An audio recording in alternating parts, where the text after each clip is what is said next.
How you doing? Damien here. Today we're going to be covering an adventure by Joseph Lewis, another one of Dungeon Age Adventures called Imperial Vault 19. Joseph Adventures a rock. He was on the channel a while ago, he's a really cool guy. And this is just a great little one-shot. So let's get stuck in and go straight through it. It starts heavy. So a grieving widow on the forest begs you to save her baby. A hedge witch has stolen her infants stolen her infant and taken it down into the Imperial Vault. And she's using the child's tears, chaos tears, to make alchemical potions. That's an awesome start. Your players are going to bite on that straight away. Gives you a little history. 3 weeks ago, the hedge witch Rosetta gave potions to a pregnant widow, Althea, to turn her baby into a font of chaos magic. The widow thought that she was just giving her potions to help her feel better. Late last night, she went in, she stole the baby, she threw a potion. The baby's called Nina. She threw a potion at the mum, and now the mum's legs got turned to stone, so she couldn't chase her. It's an evil start to a one-shot, and it's wonderful because your players will just bite on it straight away. So, oh, by the way, if you haven't subscribed, please do. It makes a difference to the channel. I never ask, so subscribe and hit like. But yeah, if you can subscribe, that'd be awesome. Thank you. So this is how you start a one-shot, really.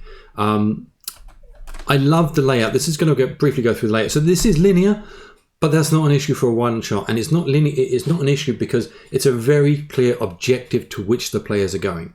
They are going to get this baby back, and they're trying to do it in the course of one session, so it's not an issue.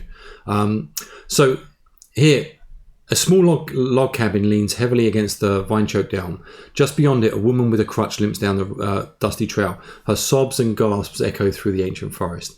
This is his normal layout. I love the layout. Cabin is here, cabin is there. Woman is here, woman is there. So whatever the players decide to focus on, in a second you can just grab the information you need to use in the adventure. So if we look at the cabin, if they start to examine it, one room, sweat-stained bed, wool clothes strewn across the floor, meager cooking tools, sack of carrots, onions, beets, rabbit snares.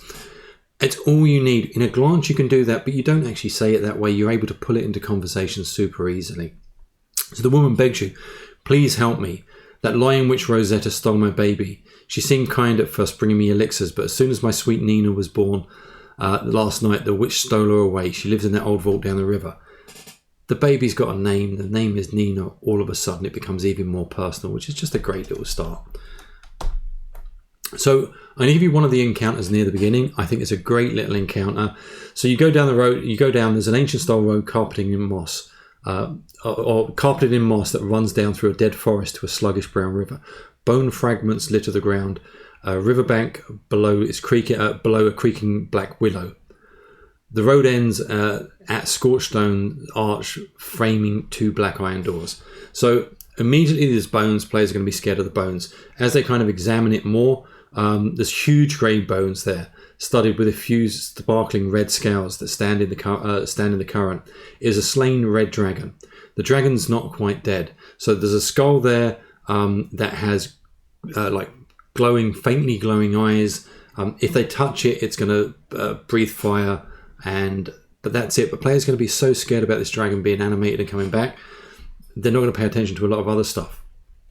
There's also human bones. If you go closer and you examine more, you can find the buried undead skull of Archibald of Dwint, who offers advice on killing. By Jove, give them what for. It's just cool. Now, this is a great little item because they're going to be able to carry the skull around, and he's going to be able to give them advice on people's weaknesses as they go as well. So it's an amazing little cool item with character.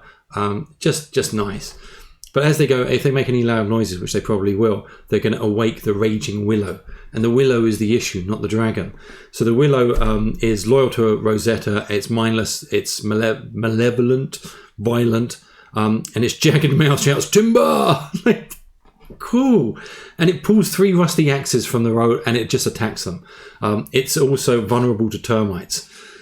It's just great stuff. If they pick up the dragon scales, they grind them into a powder and inhale them, they'll become fireproof for 1 minute. Undead Archibald, anytime there is a 1 in 6 chance he knows your enemy's weakness. Really, really cool. So obviously players are going to have to take him out of the bag, ask him, it's going to take an action. But yeah, it's just great stuff. Now, every one of these encounters is great. It's perfectly built for a one-shot. They've got wolf monkeys. Who doesn't want wolf monkeys in their life? Like, who doesn't? So as we go on, you get further down, you get to her quarters. Her quarters are stinking. There's past tattered violet curtains, a 4-bed post stands on a marble dais, silken sheets rot on the grimy floor. In the shadows, small creatures scratch on the tile floor. There's a filthy armoire and a desk that glimmers at the sound of... it's just a dirty little place. But there's a desk, and there is 15 unlabeled potions. That's cool. Then potions, there's a potion of healing, 2 potions of sleeping. There is 4 poison potions.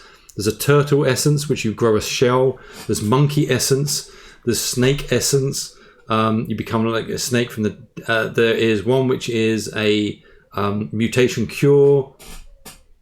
This is bedlam. Now, when you go through... And there's ferns there that do some really cool stuff. But when you go through and you meet Rosetta, she is a hedge witch, unkempt hair, stained violet robes, obsessed with potions and amoral. Currently using the baby Nina's tears for liquid chaos to make potions of wild acid. This melts the victim into a hybrid of the last 2 creatures that it touched. Does not understand why you care about the baby except for you want to use the tears for itself. She holds potions and summons Tug the Jaguar Anaconda. The levels of cool in this are like, they're multiple. What happens when your players have a bunch of potions that are unlabeled and they meet a witch that's throwing potions at them? It's chaos. And then all of a sudden this Jaguar Anaconda comes out, which can bite one creature and can wrap its tail around another. Just awesome. Absolutely awesome. She has 6 potions. You roll a d6 each time to throw one, petrifying 1/3 of a body, alchemical fire, rage. It's just going to be bedlam. It's a great way to end a one-shot. Really, really cool. Look, wolf monkeys, small agile monkeys with the head of a grey wolf. A wolf monkey always attacks the most edible looking target, the one with the least armor. The group of the wolf monkeys work together to attack the same object. It's really, really cool. Your magic user's going to get it. But it's nice having that little tactic, and you know what they're going to do. Try and get them, drag them off and eat them. Again, nice treasure, like Imperial Burst crossbow that you can pick up. Fires 6 bolts in a single round. You roll attack for each one, but you can only use it once a day. Just overall, another brilliant one-shot adventure from Joseph. Well worth picking up. The links below. If you like this, subscribe, and I'll catch you in the next one. Take care. Bye.